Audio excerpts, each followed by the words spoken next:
Jesus, Jesus. Louange Hosanna force. Louange Hosanna force.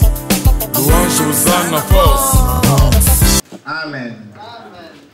Aujourd'hui, j'ai un thème extraordinaire. Alléluia. Je suis en train de répondre aux besoins des peuples de Dieu. Amen. Vous voyez, vous pouvez recommander aux gens à faire des choses qu'ils ne savent même pas l'importance de ce qu'ils doivent faire. Et quand ils le font par recommandation, bien comme ordre ou devoir, ça devient comme une routine. On le fait seulement pour faire. Alléluia. Alors, nous parlons toujours de l'autel. Je vais donner un sous-thème ce matin, mais nous commençons pour stimuler votre foi. Nous sommes dans le livre, l'épître aux Hébreux. Hébreux.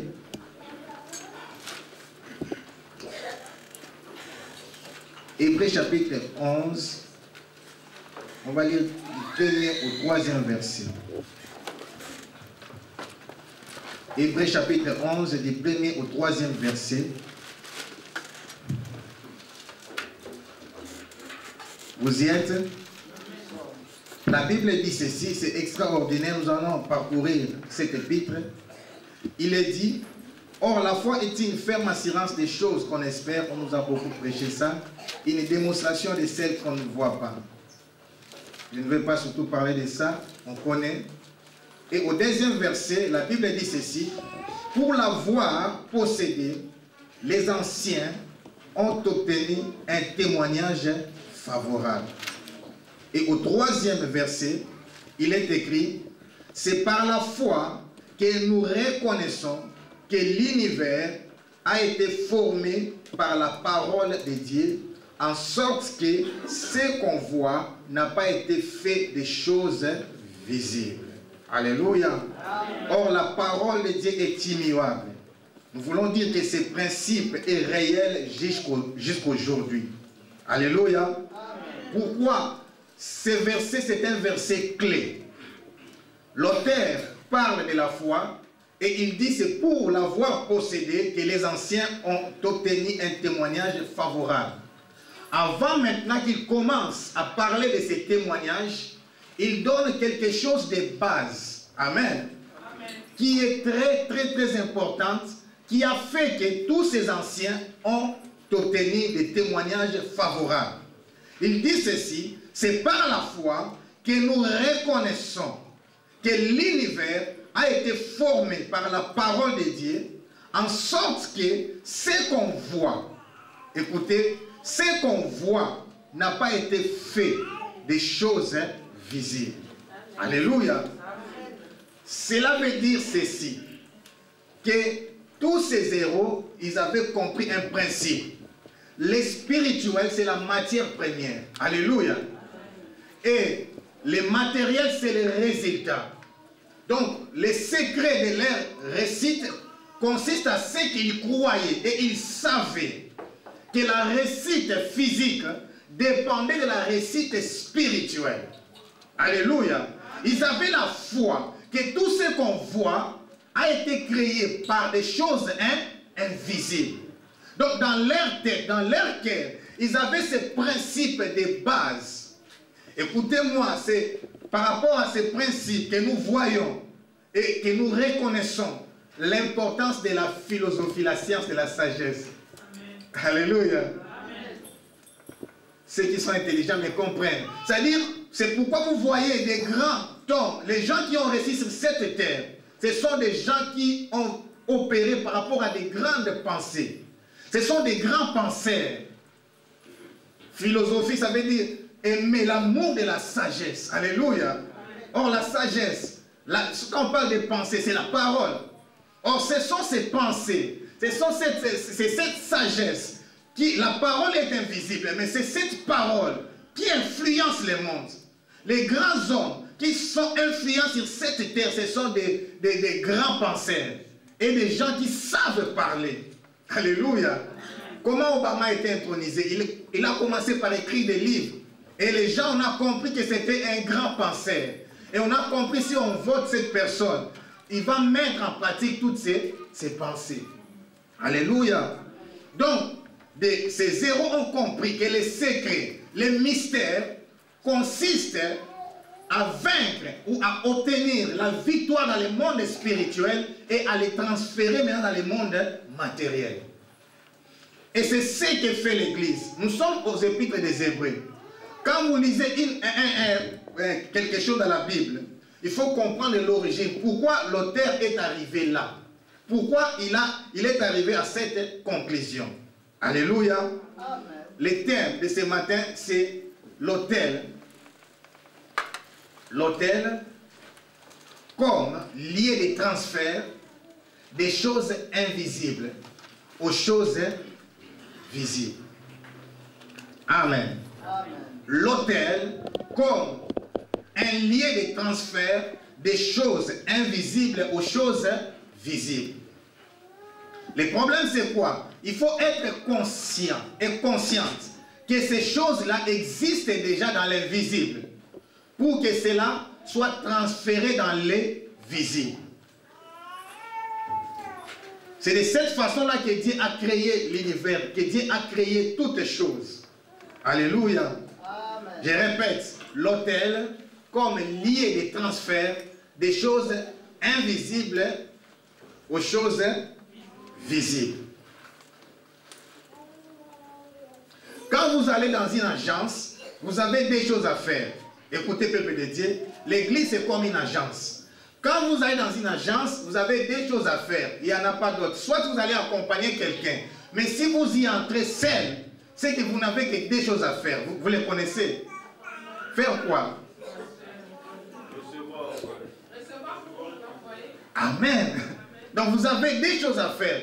Si vous n'étiez pas parti du moins accompagner une personne, quand vous allez dans une agence, vous avez des possibilités. Vous envoyez, soit vous recevez.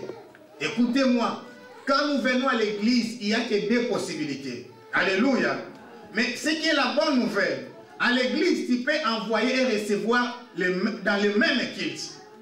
Alléluia. Au même culte, tu peux envoyer et recevoir. Alors, je ne veux pas que ça soit comme des slogans. C'est pourquoi Dieu m'a recommandé d'enseigner à son peuple pour que nous puissions comprendre qu'est-ce qu'est la magie de Dieu.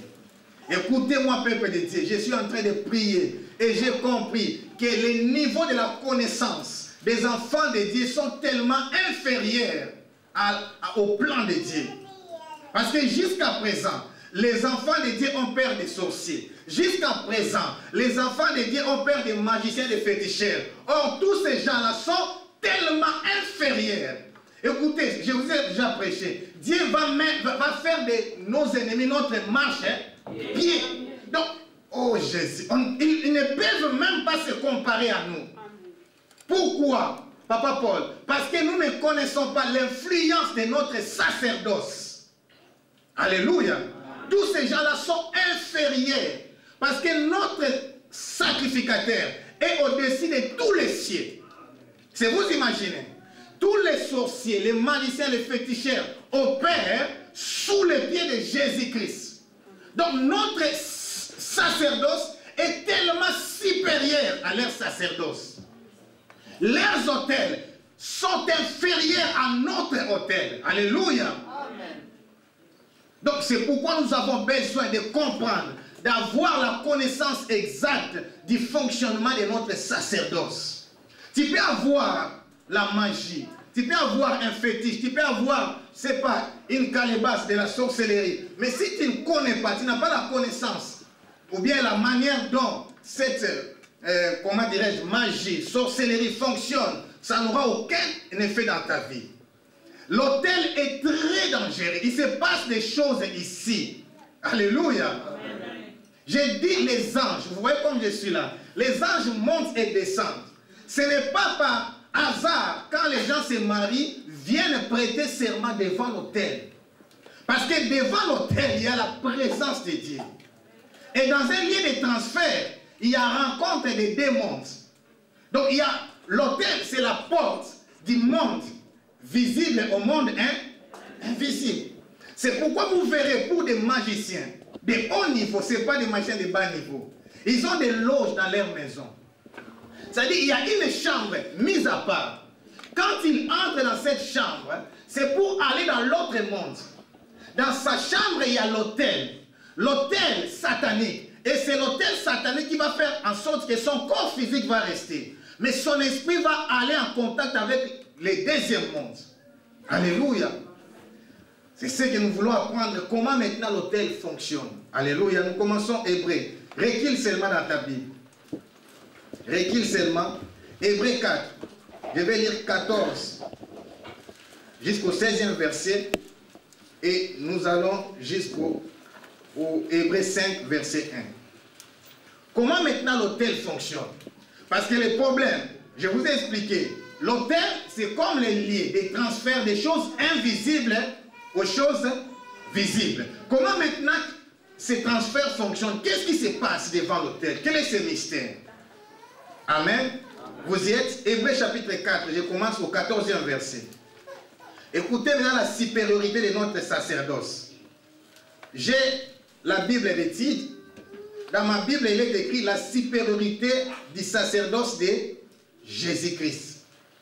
Amen. Christ en tant que souverain sacrificateur. Ça, c'est le terme par rapport à la répartition des théologiens. Il dit la supériorité du sacerdoce de Jésus-Christ. Ça, ce n'est même pas par rapport au magicien, par rapport à Aaron. Alléluia. Il est dit ceci. Ainsi, puisque nous avons un grand souverain sacrificateur qui a traversé les cieux, Jésus, le Fils de Dieu, demeurons fermes dans la foi que nous professons.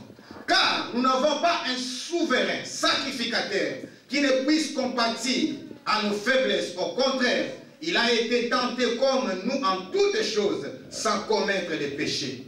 Approchons-nous donc avec assurance. Donc quand je viens à l'église, j'ai l'assurance, alléluia, du trône de la grâce, afin d'obtenir miséricorde et de trouver grâce.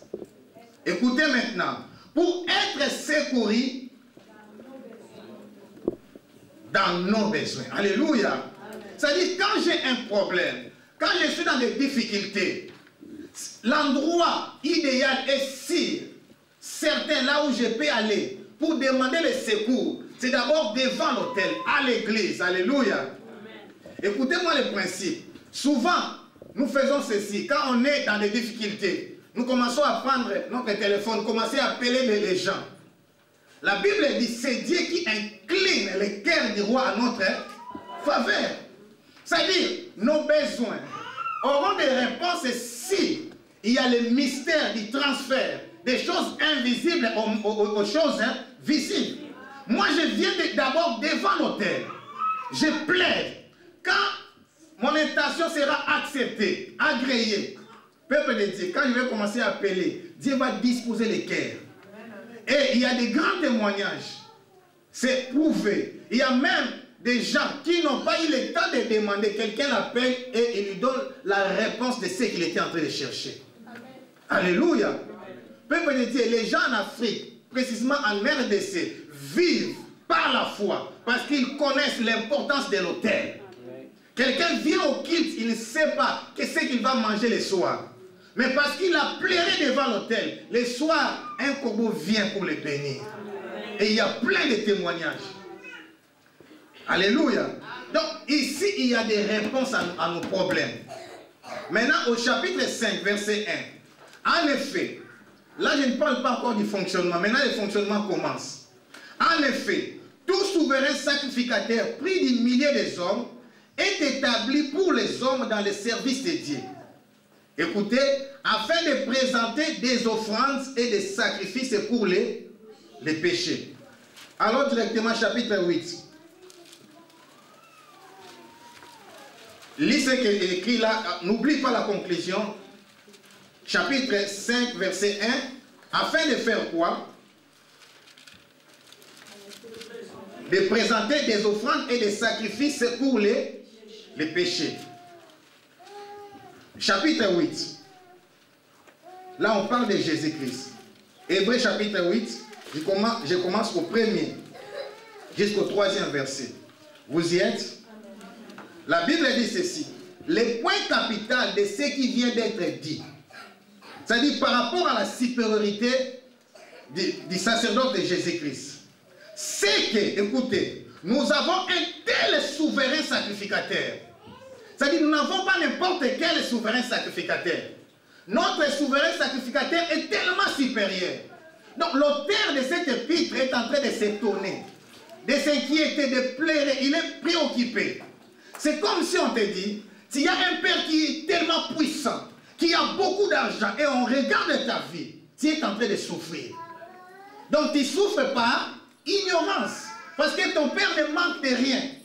C'est pourquoi il dit ceci, puisque le point capital de ce qui vient d'être dit, c'est que nous avons un tel souverain sacrificateur qui s'est assis à la droite du trône de la majesté divine dans les cieux. Il fait quoi? Alléluia. Oh Jésus, ta vie ne peut en aucun cas rester la même. Parce que ton souverain sacrificateur ne dort pas. Ton souverain sacrificateur n'est pas en congé. Ton souverain sacrificateur n'a pas été renvoyé. Ton souverain sacrificateur n'a pas été détourné. Ton souverain sacrificateur est vivant. Alléluia. Il fait quoi? Il est assis. Alléluia. À la droite du trône. Ça, c'est la droite qui représente la puissance. Du trône de la majesté divine dans les cieux. C'est-à-dire au-dessus de tous les magiciens. Au-dessus de tous les féticheurs. Au-dessus de tous les sorciers. Comme ministre du sanctuaire. Et du véritable. Quand on parle de véritable, c'est-à-dire l'église, c'est pas, oh Jésus, c'est pas le véritable tabernacle. Le véritable tabernacle se trouve dans les cieux. Alléluia. Qui a été dressé par le Seigneur et non par un homme. Parce que ce qu'un homme bâtit est fragile. Mais ce que Dieu bâtit est éternel. Alléluia. C'est pourquoi son trône est éternel. Alors, il est dit ceci, peuple de Dieu. Tout, qui vont gagner le mystère. Il dit au 3e verset, tout souverain sacrificateur est établi pour présenter des offrandes et des sacrifices. Il est donc nécessaire que celui-ci ait quelque chose à présenter. Vous avez compris? Donc, tout souverain sacrificateur est établi pour des choses. Pour présenter des offrandes et des sacrifices. Dans Hébreux chapitre 5, verset 1, j'ai été même contre les commentateurs de la Bible. Et ils ont dit ceci, non, les sacrifices et les offrandes sont pour les péchés. Non, pour les péchés, il faut qu'il y ait les fusions. C'est vous me comprenez? Alors, l'erreur des chrétiens, c'est quoi? Ils croient que Jésus-Christ, comme notre souverain sacrificateur, il a tout accompli. Donc ici, nous, sur la terre, nous n'avons rien à faire. Or, il y avait deux choses. Les souverains sacrificateurs est établi pour offrir les offrandes et les sacrifices. Je n'ai pas le temps de vous parler de toutes ces offrandes et de ces sacrifices. Mais pour ce matin, je vais vous dire qu'est-ce qui se passe réellement quand nous venons à l'église, devant les trônes. Au ciel maintenant, notre souverain sacrificateur a le devoir, parce qu'il est obligé d'avoir quelque chose. Pour que le transfert se fasse, il faut qu'il y ait quelque chose. Un point de contact. Alléluia. S'il n'y en a pas, il n'y aura pas de transfert. Alors, qu'est-ce qu'il est obligé de faire? Il est obligé d'avoir quelque chose à présenter. S'il n'a rien à présenter, rien ne peut arriver. Voilà maintenant notre part. Il y a des offrandes et des sacrifices. Par rapport à nos péchés, écoutez-moi, alléluia. Écoutez-moi, il doit offrir quoi? Des offrandes et des sacrifices. Or, dans Hébreux chapitre 4, il est dit ceci. Nous avons un souverain sacrificateur qui a été tenté en tout et pour tout sans commettre des péchés. Je vais dire à quelqu'un ceci. Il n'y a aucune raison sur terre que le diable peut te donner en disant que tu ne dois pas être béni à cause de tes péchés. Parce que ce problème-là a déjà été résolu. Oh, tu ne me comprends pas. Le sacrificateur, c'est un avocat. C'est celui qui justifie par rapport à tes péchés. Donc, si nous confessons, si nous faisons la cure d'âme, c'est pour reconnaître ces péchés-là et briser ces liens. Mais par rapport à la dette, ton sacrificateur souverain, lui, il a vécu sur la terre sans commettre de péché. Il est monté auprès de son Père comme juste. Par rapport au sacrifice du péché, Jésus-Christ se présente son sang. Amen. Alléluia. Amen. Vous me comprenez? Tout sacrificateur, pour que la magie de Dieu opère, la gloire de Dieu se manifeste, doit avoir quelque chose. Par rapport à tes problèmes, à tes péchés, à tes difficultés, Jésus a tout payé. Donc le diable ne se lève pas pour te dire, non, tu n'as pas le droit d'être béni. Tu as déjà un avocat au ciel. Que personne ne te condamne. Ils ont une mauvaise vie, toi aussi tu peux te marier, toi aussi tu peux. Il y a un souverain sacrificateur qui a payé toutes tes dettes. Il a remboursé tout. Amen. Son sang est précieux au-delà de tous tes péchés. Amen. Alléluia. Amen. Il n'y a rien à faire. Alléluia. Mais oh Jésus. Où maintenant les enfants de Dieu échouent, c'est où? Apocalypse 8. Pourquoi les enfants de Dieu échouent? Alléluia. Donc il devait avoir quelque chose à offrir. Offrande et sacrifice. Apocalypse 12. Verset 2 à 5. Amen. Voilà maintenant le mystère. Maintenant c'est décelé. Ce qui se passe en réalité. Alléluia. Que personne ne vous trompe, peuple de Dieu. Le diable, c'est le père des mensonges. Les pasteurs ne sont pas des aventuriers, ils ne sont pas des escrocs. Ce sont des gens que Dieu lui-même a établis. C'est une institution divine. C'est Dieu qui a voulu que l'ordre soit établi ainsi. Écoutez maintenant, il y a le véritable tabernacle qui se trouve où? Au ciel. Au-dessus de tous les cieux. Voilà maintenant le mystère. Parce que nous sommes ici sur la terre. Alors ce passage va nous aider à comprendre ce qui se passe au ciel par rapport à ce qui se passe sur la terre. Je répète, retiens ce que nous allons lire maintenant. Apocalypse 8, verset 2 à 5, nous révèle, écoutez, ce qui se passe au ciel, mais par rapport à ce qui se passe sur la terre. Nous, Apocalypse 8, verset 2 à 5. Alléluia. Amen. Apocalypse chapitre 8, verset 2 à 5. Vous allez comprendre pourquoi, quand Jésus a donné la clé à Pierre, la clé ça veut dire l'autorité. Il dit, tout ce que tu lieras sur la terre sera aussi lié dans les cieux. Et tout ce que tu délieras sur la terre sera aussi délié dans les cieux. Cela veut dire, la vraie vie ne se passe pas sur la terre. Or, ce qui se passe dans les cieux, c'est dans le monde spirituel. Et quand l'Apocalypse, Hébreu, parle dans Hébreu 8 que Jésus-Christ est assis comme ministre du véritable tabernacle, ministre du sanctuaire et du véritable tabernacle, ça veut dire la réalité, à vrai dire, c'est ce qui se passe dans les cieux. Donc, les conséquences de ta vie terrestre est en rapport à ce que tu as fait sur la terre qui a eu de l'impact dans les cieux. Oh Jésus. Maintenant j'explique. C'est pourquoi les gens me disent, il est trop dur avec des choristes. S'il vous plaît, je ne peux pas m'en passer. Parce que vous êtes des clés de la récit de la gloire. Amen. Amen. Il est dit ceci. Et j'ai vu, vous y êtes, les 7 anges qui se tiennent devant Dieu et 7 trompettes leur fit donner. Écoutez ce qui se passe. Et un autre ange vint. Et il s'était sur l'autel. Ayant un en s'asseoir, maintenant l'autel c'est céleste. Alléluia. On lui donna beaucoup de parfums. Souligne.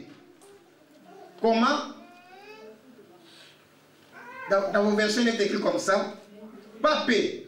Beaucoup de parfums. Afin qu'il les offre. On offre quoi? On offre, quand on parle offrir, c'est l'offrande. Suivez-moi bien, je suis en train d'enseigner. Alléluia. J'avais dit dans Hébreu, on nous dit que tout souverain sacrificateur, quand il se présente devant Dieu, il doit avoir quelque chose à offrir. Donc il doit avoir l'offrande et les sacrifices. le sacrifice a déjà été accompli par Jésus-Christ pour te justifier. Mais maintenant qu'on a gagné ça, pour que la gloire se manifeste, il faut qu'il y ait beaucoup de parfums. Alléluia. Afin qu'ils offrent beaucoup de parfums. Afin qu'ils offrent avec les prières de tous les saints sur l'autel d'or qui est devant le trône. La fumée du parfum, des parfums monta avec les prières des saints de la main de l'ange devant Dieu. Et l'ange prit l'encensoir, les remplit du feu de l'autel, et les jeta sur la terre. Il y eut des voix, des coups de tonnerre, des éclairs et un tremblement de terre. En fait, cette image céleste. Amen. Alléluia. En fait, l'image céleste qui est décrite ici est en réalité ce qui s'est passé dans les tabernacles. C'est-à-dire les souverains sacrificateurs prenaient de la braise dans l'autel des holocaustes. Alléluia. Dans les parvis, l'autel des holocaustes, ils prenaient de la braise, ils mettaient dans l'ascensoir. Et ils entraient maintenant dans les lieux saints. Et ils mettaient beaucoup de parfums pour qu'il fallait que les lieux saints soient remplis de la fumée avant qu'ils puissent traverser et aller dans les lieux saints des saints. C'est pourquoi on parle de beaucoup de parfums. Donc tant que les lieux saints n'étaient pas remplis de fumée, il était... Oh, le diable n'avait pas... Amen. C'est ça, c'est ça. Maintenant ça c'est la clé. Le diable ne veut pas que vous puissiez comprendre cela. Donc tant que, écoutez-moi, les lieux saints n'étaient pas remplis de fumée, les souverains sacrificateurs n'avaient pas droit d'entrer dans les lieux saints des saints. Parce qu'il n'y avait pas de fenêtre. Quand ils offraient ces parfums, la fumée, toute la fumée de ces parfums ne s'échappait pas. Vous voyez l'image. Alors les lieux saints étaient remplis de fumée. Et ce n'est qu'à ce moment-là, quand il y avait assez de fumée, donc beaucoup de parfums, que maintenant les souverains sacrificateurs entraient dans les lieux saints des saints. Alléluia. Pour amener maintenant les sang qui représentent la justification de tous les peuples. Cela veut dire ceci. Maintenant les prières des saints et leurs parfums sont montés. Les parfums représentent l'adoration et nos offrandes. Écrit, les parfums représentent l'adoration par rapport à la manière dont nous adorons et par rapport à ce que nous donnons. Vous comprenez? Je répète. Les parfums. C'est-à-dire, tu ne peux pas seulement prier. Vous voyez, il y a la prière. Mais la prière doit être accompagnée du parfum. Et il faut qu'il y en ait beaucoup. Amen. Pour que maintenant la prière puisse monter devant la présence de Dieu. Et maintenant, la conséquence est celle-ci. Quand la prière monte devant la présence de Dieu, la Bible dit la fumée des parfums montant avec les prières des saints, de la main de l'ange devant Dieu. Et l'ange prit l'encensoir, les remplit du feu de l'autel. Alléluia. Et les jeta sur la terre. Écoutez la suite. Il y eut des voix, des coups de tonnerre, des éclairs et un tremblement de terre.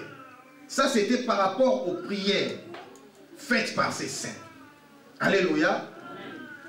Maintenant, là où le diable nous trompe, quand il vient pour que le surnaturel se manifeste, écoutez-moi, je vais associer les deux choses. Tu dois adorer dans la profondeur. Amen, il me dérange. Alléluia. Je parle des choses clés pour que nous puissions entrer en pratique. Alléluia. C'est pourquoi la Bible dit, on ne vient pas dans la maison de l'Éternel les mains vides. C'est-à-dire ta prière ne peut pas monter seulement avec des paroles. Ta prière doit être accompagnée par une offrande et une adoration. Et ce n'est pas une petite adoration. Alléluia. Amen.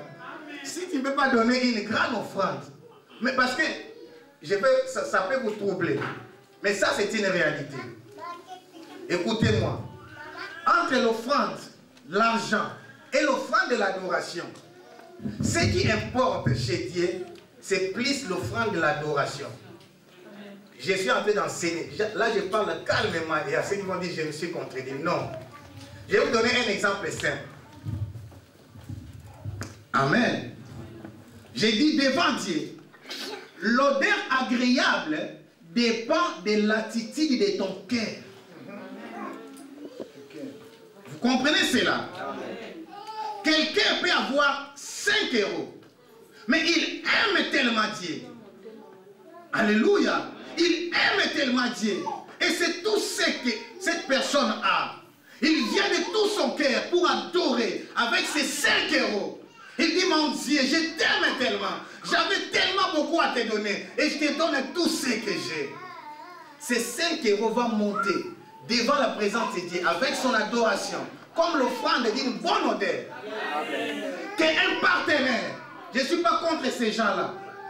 Alléluia. Je ne suis pas contre ces gens-là. Qui sont des partenaires qui donnent des millions à l'église. Et qui confisquent l'église. Ils disent quoi? Que c'est l'argent qui dirige l'église. Il vient avec ses 10 000 $, il dort. Et il vient à se bomber. C'est pourquoi on vient donner l'offrande avec humilité. C'est comme si tu offres à quelqu'un qui a tout. En fait, Dieu n'a pas besoin de ton argent. Oh mon Dieu. Amen. Les pasteurs n'ont pas besoin de ton argent. Je peux faire autre chose pour vivre. Je suis intelligent. J'ai étudié. Alléluia. Les gens sont mal enseignés. On donne à Dieu avec beaucoup d'humilité. C'est-à-dire, si tu viens avec même des millions de $, mais avec orgueil, tu viens donner. C'est comme l'offrande de Caïn. Ça ne montera pas. Parce que c'est une offrande d'une mauvaise odeur. Ça ne montera pas. Moi, je connais un homme qui est méchant. Alléluia. On l'a arrêté quelque part. Je garde l'endroit. Il avait seulement besoin de s'abuser de filles. Alléluia.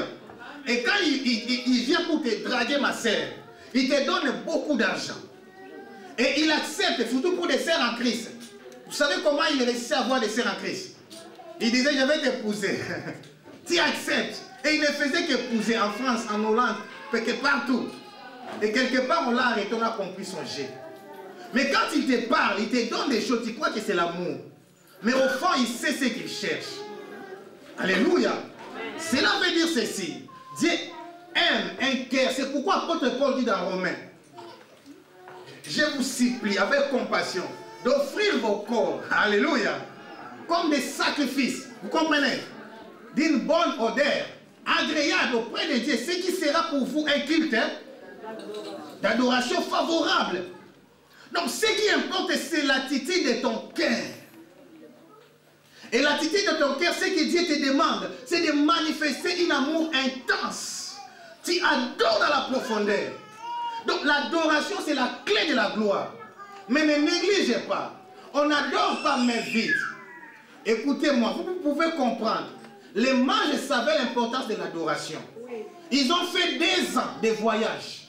Vous ne savez pas cela. Vous voyez quand la Bible est écrite, c'est pourquoi il faut lire des ouvrages. Là, c'est au niveau de moi et Papa Zico, des ouvrages des théologiens. C'est-à-dire ces 3 mages représentaient des responsables. Mais par rapport à l'histoire, ils avaient toute une caravane.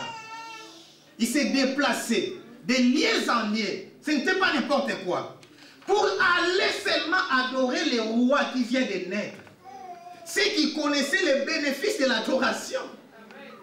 Parce que dans l'adoration, Jésus a dit, dans l'adoration, vous entrez en intimité avec la personne que vous adorez. C'est pourquoi à chaque fois que le peuple de Dieu adorait les idoles, Dieu venait et leur parlait avec les sermons de la prostitution. Il dit, mon peuple s'est prostitué. Or, si vous devenez un avec une personne, automatiquement, c'est, quand on dit en principe, c'est le dominant qui domine l'inférieur. Quand toi, tu viens en intimité avec Dieu, c'est Dieu qui va dominer. Ça dit, la divinité entre en toi.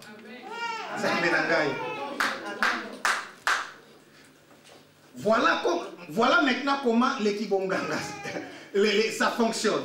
Donc quand j'adore, J'ai l'enseignement de Bénin. Ça ne vient même pas de moi. C'est son secret. C'est lui qui enseigne. C'est pourquoi avant de commencer le service de guérison, il prend son temps dans l'adoration. Normalement, avant le service même de guérison, nous devons déjà donner l'offrande. Donc on adore. On m'a fait, on doit changer d'autres choses. Pardon. Moi, je vais faire comme la Bible. C'est-à-dire, avant le service, on adore avec l'offrande en même temps. Donc, selon la parole, je ne sais pas pourquoi nous faisons seulement des choses parce qu'on les fait ailleurs. On met l'offrande à la fin. Non, non, non.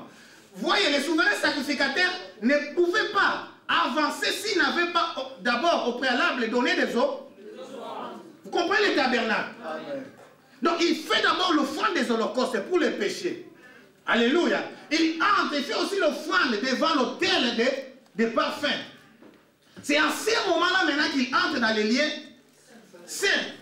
Mais nous faisons tout et nous donnons l'offrande à la fin. Comment la gloire peut descendre?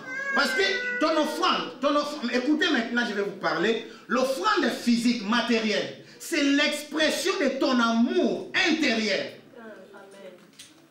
C'est-à-dire, quand je dis j'aime une femme, mon amour doit se manifester vis-à-vis de lui par des gestes extérieurs.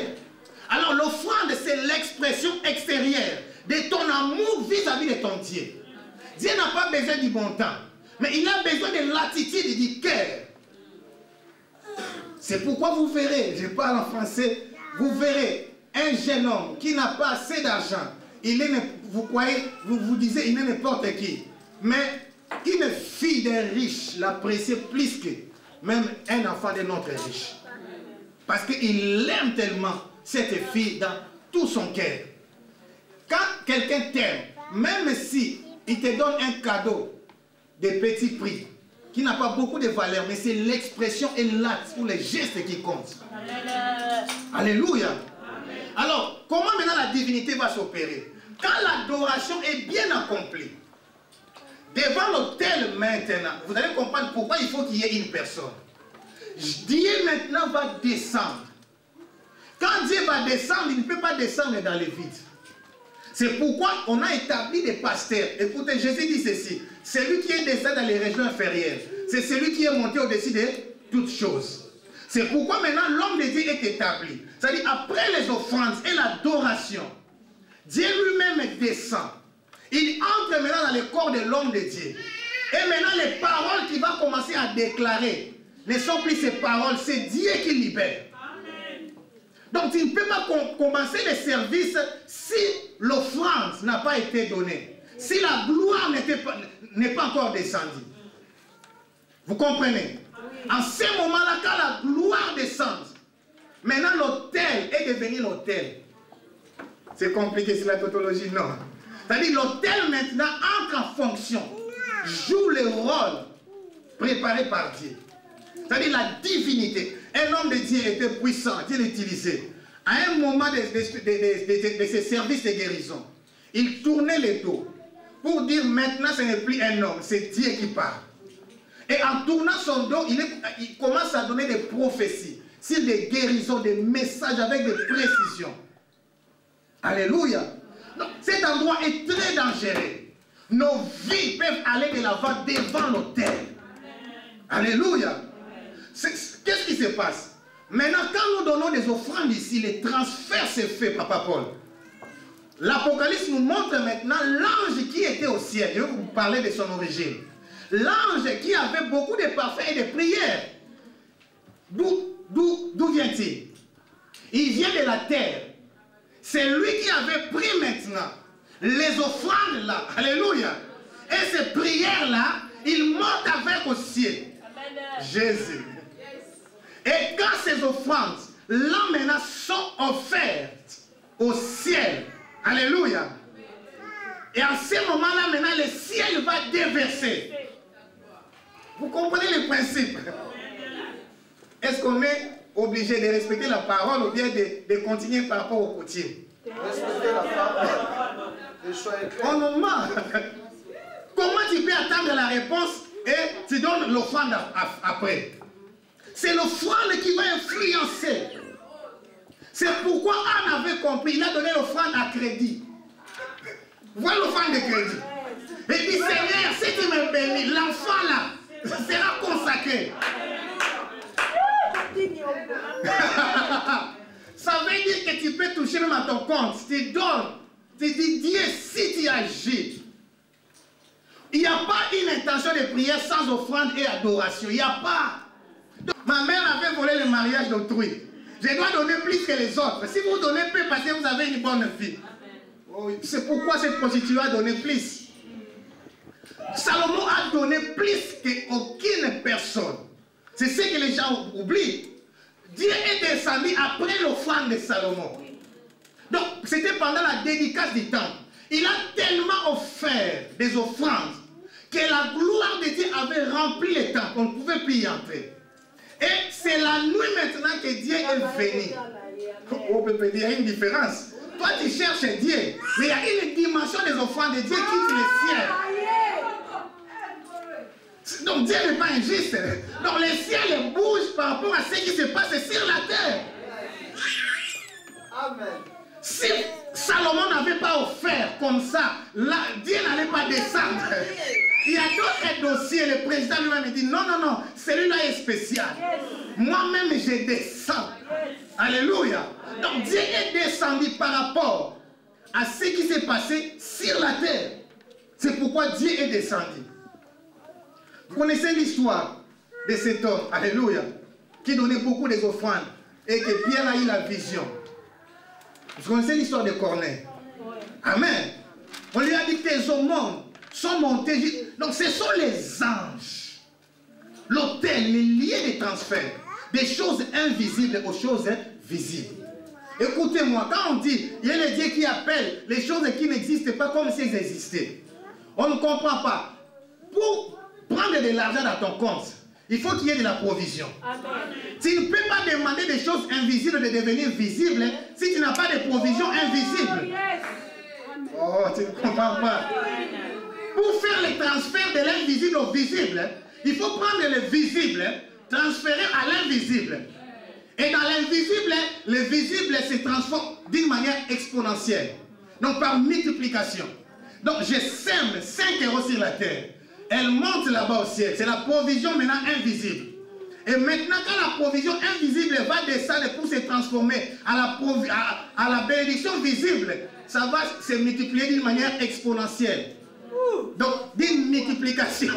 C'est pourquoi il dit, vous serez bénis au centuple. Tu ne comprends pas les transferts. Je viens devant l'autel avec le visible. Et l'ange monte avec le visible dans l'invisible. J'ai maintenant la provision invisible. Et quand j'adore, c'est à partir de ma provision invisible que l'invisible descend sur la terre visible pour se transformer au visible. La guérison est visible.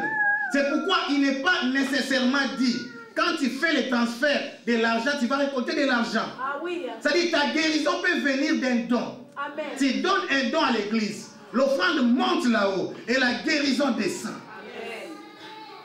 Alléluia. Amen. Il se passe des choses en ces lieux.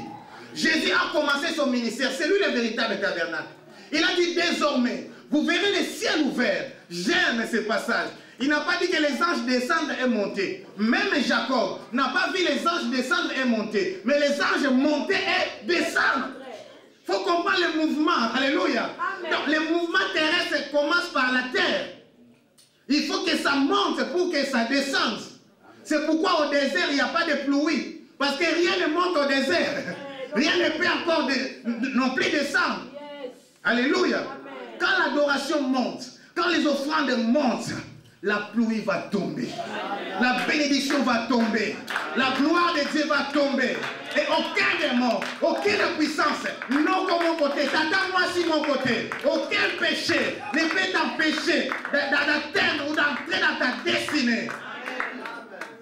Donc le problème de tes péchés, de tes faiblesses, a déjà été résolu par la sanctification de ton sacrificateur. C'est pourquoi Hébreu dit, si nous avons un tel souverain sacrificateur, mon Dieu, tu ne peux pas échouer. Parce que le plus grand problème, c'est le péché, ce n'est pas ton offrande. Par rapport à ton offrande, il demande seulement ton cœur. Comment Dieu bénit les pauvres? par rapport à la disposition de leur cœur. Si les gens étaient bénis par rapport à ce qu'ils donnent, les pauvres allaient rester éternellement pauvres. Oh, je ne sais pas si vous me comprenez. Si Dieu bénissait seulement par rapport... C'est ce que font les banques. Les banques ne donnent des intérêts que par rapport à ce que nous donnons. Donc, ça dit, les pauvres resteront les pauvres. Mais avec Dieu, si tu aimes Dieu, c'est pourquoi le nom de Salomon, il dit, aimer de l'Éternel. J'ai compris pourquoi il a offert plus que tous les rois. Si tu aimes Dieu, et dernière offrande, je vais te dire quoi? Vous comprenez dernière offrande? J'ai parlé de adoration, j'ai parlé de l'argent, dernière offrande. On a parlé de ça dans Romains, tu as oublié. Amen. Amen. Je suis en train d'insister, peuple de Dieu, écoutez-moi. Écoutez la voix de l'Éternel. Dieu veut déverser sa bénédiction. Ne rate pas, l'église va décoller. Amen. Romains 12, verset 1. Amen. Amen. Vous y êtes? Je vous exhorte donc, frères, par les compassions de Dieu, à offrir vos corps comme un sacrifice vivant, saint, agréable à Dieu, ce qui sera de votre part un culte raisonnable. Alléluia. Amen. Dernière offrande, c'est toi. Dieu a besoin de toi, papa Frédéric. Je répète. Ne crois pas que quand tu fais tout marche, c'est suffisant. Le plus grand sacrifice consiste à se sacrifier, à se donner. Ça veut dire quoi? Écoutez mon peuple de Dieu, je répète. Je n'ai pas vu assez de gens. Tu peux venir même le vendredi ou samedi. Dieu a fait de nous un royaume de sacrificateurs. Je ne suis pas en train de, comment dirais-je, de t'accélérer. Donc, de harceler, pardon. Je ne suis pas en train de t'harceler. Mais je te dis la vérité et j'insiste pour que tu sois béni. À l'église, tu dois offrir ton corps comme sacrifice. C'est-à-dire que tu dois donner ton temps, ton énergie, ta force. Tu dois faire quelque chose pour Dieu. Ça ouvre des bénédictions. Ça donne comment dirais-je, ça nous rassure de la protection divine. Même si tu n'as pas assez de temps, tu peux faufiler. Viens, cherche l'un des pasteurs. Dis, j'aime servir, je veux faire quelque chose à l'église. Donne-moi de l'espace, aide-moi par rapport à mon boulot. Qu'est-ce que je peux faire pour Dieu? Alléluia. Amen. C'est la sécurité. Dieu a besoin de nos corps. Alléluia. C'est pourquoi vous verrez des grands sur cette terre. Ce sont des gens parfois qui ont sacrifié leurs membres pour devenir des grands et des puissants. Amen. Tu verras, ils connaissent pour leur caca, ils connaissent pour leur caca, ils ont un problème. À un certain moment, en Angola, les hommes étaient en train de régler pour avoir beaucoup d'argent. Donc, que personne ne vous trompe. On ne vient pas ici, les pasteurs ne viennent pas ici pour s'enrichir. Mais ce sont des principes divins. Pas, donc ne viens pas à l'église et main vide. Là, tu n'as pas prié comme il faut. J'ai dit, tu n'as pas prié. Alléluia. Offre quelque chose. Adore de tout ton cœur. Et tu verras la gloire se manifester. Nous aurons des cultes extraordinaires. Écoutez-moi. Ce que je vous prêche est vrai, mais pas par rapport à une manière organisée. Comment je peux m'expliquer? J'étais au Congo, en RDC, dans notre église mère. Les gens n'attendent plus les services des offrandes. Vous allez voir la dimension de la connaissance. Donc pendant qu'on adore, les gens viennent devant l'autel avec leurs offrandes. Un jour, on a demandé service des offrandes. Personne, presque, je ne sais pas, un centième de l'église s'est levé. C'est-à-dire que 99%, tout le monde avait déjà donné. C'est-à-dire, quand la chorale, maintenant, qui doivent nous aider pour que nous puissions entrer dans cette dimension? Ce sont les choristes. Tellement il y a une adoration profonde et puissante. Pendant l'adoration, les gens viennent devant l'autel et donnent l'offrande. Ils prient, ils adorent, ils pleurent.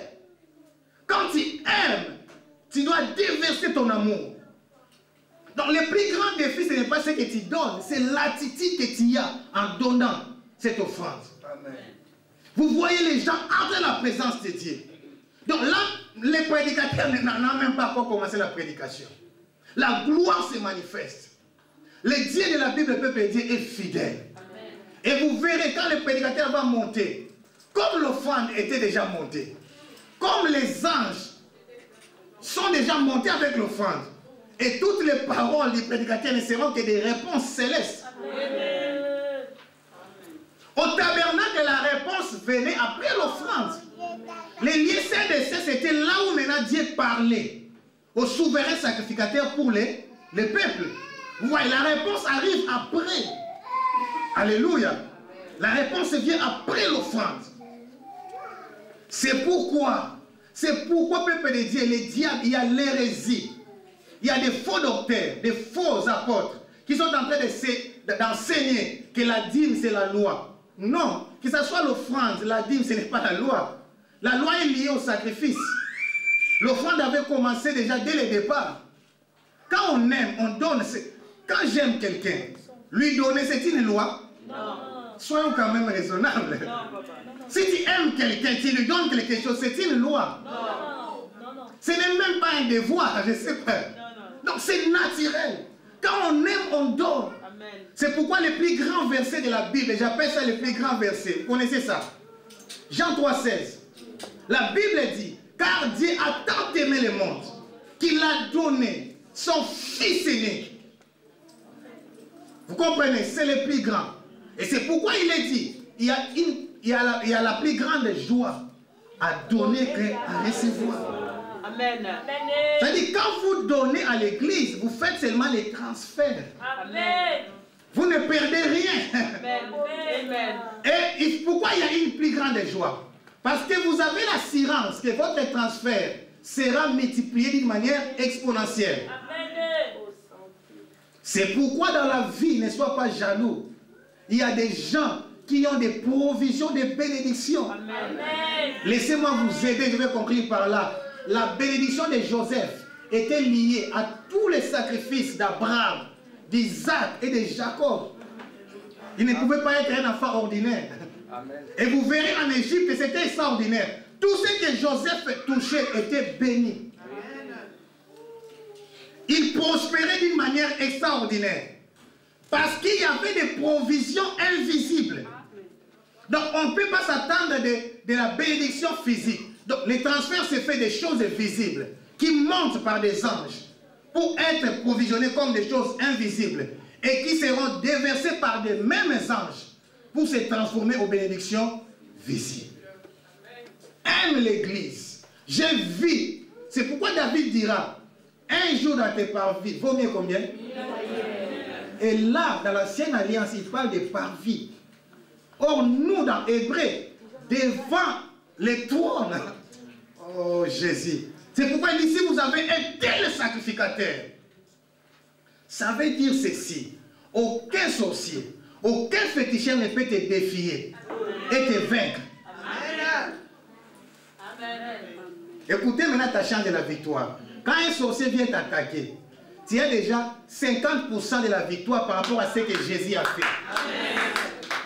Les 50% restent maintenant par rapport à ce que toi tu vas faire, tu dois faire. Amen. Ah, vous n'avez pas compris. Quand un sorcier, un féticheur, un magicien vient t'attaquer, tu as déjà 50% de victoire par rapport à ce que ton sacrificateur avait déjà fait pour toi. 50 là maintenant c'est ton problème. Tu dois offrir, adorer, manifester la divinité. C'est une garantie. Alléluia. Et voilà maintenant les résultats. Cela veut dire même toi tu restes faible. Tu ne seras pas vaincu. Parce que quand match c'est 50-50, c'est match est nul. Alléluia. C'est pourquoi Dieu a dit ceci à Satan. Tu peux toucher à la vie des gens, touche tout, mais pas à son âme. Vous voyez les 50 qui restent. C'est-à-dire qu'il y a des dimensions, il y a des domaines où le diable peut te toucher. Mais parce que tu es un enfant de Dieu, Dieu ne permettra jamais que tu sois détruit dans ta totalité. La totalité c'est quoi? C'est ta mort au premier. Je vais dire ceci. je vais, parce qu'il y a des gens dans la rue, on prêche la vérité, qui disent aux gens, na oye biso na te ba ndoki bazan, ndoki akolia mwana nzambe te.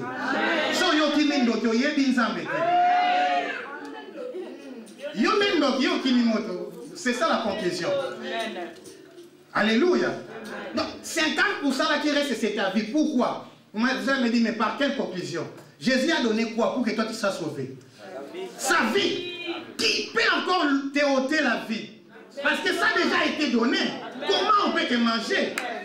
Donc 50% là de Jésus, il est ton sacrificateur. C'est sa vie. C'est son sang. C'est ce qu'il fait au ciel devant son Père. Il présente son sang. J'ai déjà été sacrifié. Comment on peut encore te détruire? Alléluia. C'est ce qu'il a dit à Job, à Satan. Mais tu ne peux pas toucher à sa vie. Aucune personne ne peut te tuer. Aucun magicien, aucun féticheur. La Bible dit, si vous demeurez en moi et que mes paroles demeurent en vous, il y a deux dimensions. Quand je demeure chrétien, même si les paroles ne demeurent pas encore, mais tant que je suis chrétien, je ne mourrai pas. Et maintenant, si les paroles demeurent, là maintenant c'est la bénédiction. Oh, vous ne comprenez pas. Jacques 15, 7. 50%, 50%. Il lui dit ceci, c'est Jésus qui parle. Si vous demeurez en moi et que mes paroles demeurent en vous, demandez tout ce que vous voulez, cela vous sera accordé. Donc il y a deux dimensions. Demeurer en Christ, c'est rester chrétien. C'est 50, on ne peut pas vous tuer. Même si vous n'êtes pas béni. Mais si de plus demeurer en Christ, les paroles encore demeurent en vous. Ça maintenant vous exécutez votre 50. Et c'est la bénédiction. Cela veut dire dans le royaume des dieux. Écoutez-moi. Les faibles avancent par addition et les forts avancent par multiplication. Ça veut dire si tu demeures chrétien, même si tu es faible en prière, tu seras quand même béni. Mais par addition. C'est quand les gens comme nous avec les prophètes de Jérémie qui prient.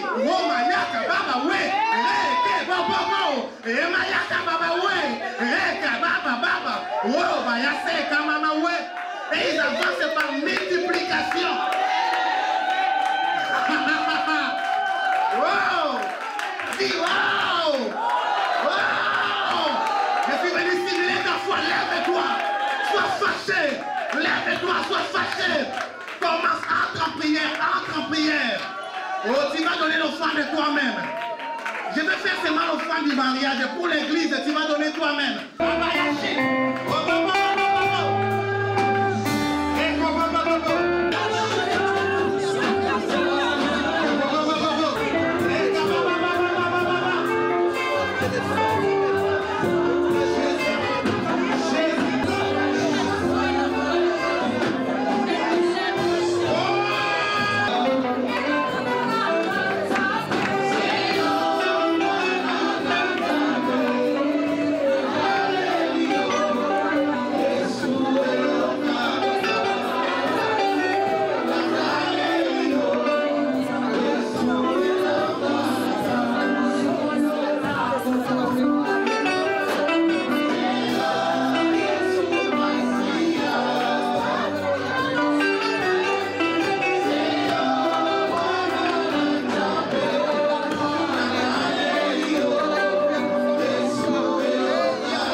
visible. Commence maintenant à déclarer des choses. Appelle maintenant des choses de l'invisible au visible. Commence à appeler ton mariage. Commence à appeler l'argent. Commence à appeler l'élévation. C'est l'heure des transferts. On a déjà fait monter des choses là-haut. Il y a maintenant la provision invisible. Nous appelons maintenant les choses de l'invisible au visible. Appelle maintenant des bénédictions. Abayashi.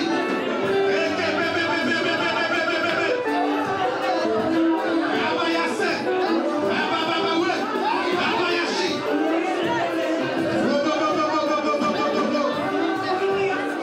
Ababashi.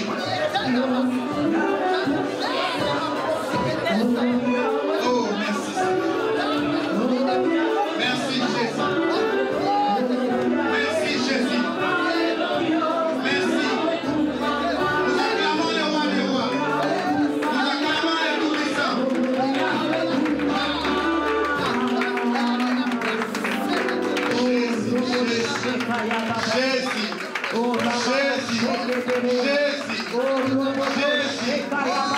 Jésus.